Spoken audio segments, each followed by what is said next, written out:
guys, magandang araw ulit. Welcome po sa Feeder ETR JP's Works. Ito nga pala ang topic natin ngayon, stop-start with timer, delay on, motor control. So, i-delay po niya yung pag-energize ng motor, magnetic contactor. Ang purpose niya, may stop. Ayan po, pag na-stop, i-delay niya muna kung ilang seconds nakaset or minutes, i-delay niya muna bago mapaandar. Naka-time delay on siya. Ngayon po, itong nga pala ang mga wiring niya. Yung kulay red na wire nasa line 1, lahat po ng kulay blue nasa line 2. Ito po ang ginamit ko na device, circuit breaker, stop push button na red, start push button, tatlong indicator lamp, port, orange, stop, red, green, run, magnetic contactor, itong pantayan. Tapos dito naman sa baba, itong thermal overload relay. Ito yung pinaka-overload nya. Ito naman, yung timer relay.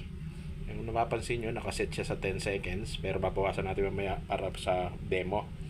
At ito ang mechanical relay, 14 pins relay. Ito po siya. Ito 8 pins na timer relay. Ito po ang 14 pins gamit ang 220 volts na relay MY4NJ 240 volts.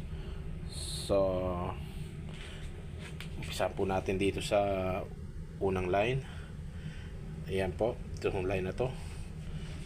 Mula sa stop, mula sa breaker, line 1, connect dito sa stop. Isang line ng stop. Itong line ng stop. Yung isang line niya sa kabilang side, connect sa start. Ngayon, sa start, bali naging dalawang line siya. Dalawang piraso siya nakakonect. Ganon din dito sa kabilang side. Yung isang side, nakakonect sa ano ba nakalagay niya?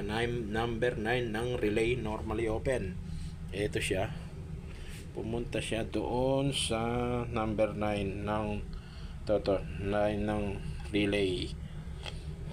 Tapos ito naman kabila ng start, papunta naman sa number 5 ng normally open. Bali ito siya. Relay ng number 9 sa 5. Ngayon, diretso tayo rito. Connect siya sa number 14 ng relay. Ito siya, parang ang line ng relay ito mo, connect na lang ako dahil ito yung line 1 nya. Ito yung number 14 sa baba, yun yung kulay pula. Yung number 30 naman, yun yung kulay blue na line 2. Dito rin connect siya, nag-jumper siya sa number 2 ng timer. Yung isa naman nag-jumper din sa number 7 ng timer relay. Mali ito siya, nag-jumper yung dalawa, yung 14 saka 7, number 2 saka 13, jumper din yan. Ngayon, punta naman tayo dito sa magnetic contactor. Ito munang overload relay, normally close. Ito na 95, 96. So yung timer, ito siya, yung number 30 number 30 ito, number 30, number 7 sa number 2, pumunta sa A2. Bali yan yung 95. Ito yung 95. Itong line, yan yung 95. Lumabas sa 96. Bali, diretso na yung line to tong isa na tong line na yan. Yung line to nag-isa. So, dito naman tayo sa time relay to close. Itong number 8, connect sa, nag-jumper din yan sa dito sa 7 or 14. Ito, number 8. Number 8 bali dito sa number 8 papuntang start push button. Itong number 8 na yan, yun yung number 8. Bali ito galing sa start, nag-jumper na lang siya rito. Jumper siya sa 7. Yan din to. Sa jumper siya sa 7 dito. 7, 8. Ngayon yung number 6 ito sa kabilang side. Number 6 dumiretso sa A1 ng magnetic contactor. Ayan, magnetic contactor A1. Ito yung A1 nya. Tapos yung green lamp ito yung isang line konektado sa 95. Ito yung green light, yung blue na line 2 kumonekto sa 95. Itong number, ito namang pula na nakakonekta sa A1 dito. Bali ito yan, itong pula na to yan. Yun, yung isang line ng A1 na yun. Yun, yung pag ganito, yun. Punta rin sa green lamp. Dito naman tayo sa red lamp. Ito naman yung red lamp from line 1 ito, dahil wala na masyadong ito yung line 1 pumunta siya sa number 21 ng magnetic contactor. Ito yung number 21 nya, wala po na kasi, pero yan. Tapos normally close, lumabas sa number 22. Ito yung 22, yung pula na yan, ito pumunta sa red. Yung red na line, ayun yung red. Yan, itong wire na to, yan yung blue, yung isa pumunta ron sa line 2 95. So dito naman tayo sa orange lamp from line 1 to isang side ng orange. Ito naman line 1, itong line 1 pupunta rito, itong wire na to, yung kulay pula, yun, isang side ng orange. Tapos yung isang side naman line 2 papunta sa 97, lumabas sa 98. Ayan, lumabas sa 98, pumunta rito sa 96 ng jumper kasi nandun yung line 2. Ito yung line 2, yan yung line 2, jumper na siya. So ayan po ang wiring nya ng stop start with timer delay on motor control.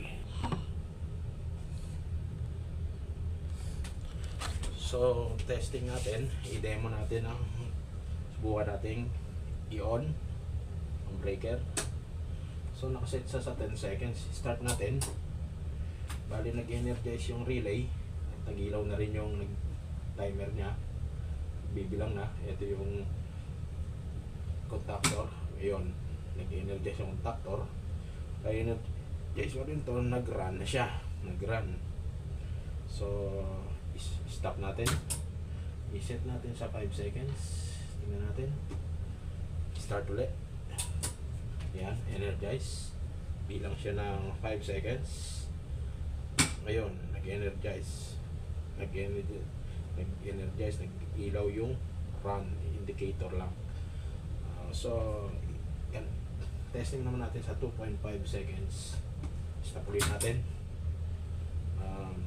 start, energize, nagbibilang siya. Ayun, nag-connect, energize yung contactor at nag-ilaw yung run. So stop na natin. So ibalik natin. Kung halimbawa nag-hold siya, start natin 10 seconds. Ibuksan natin itong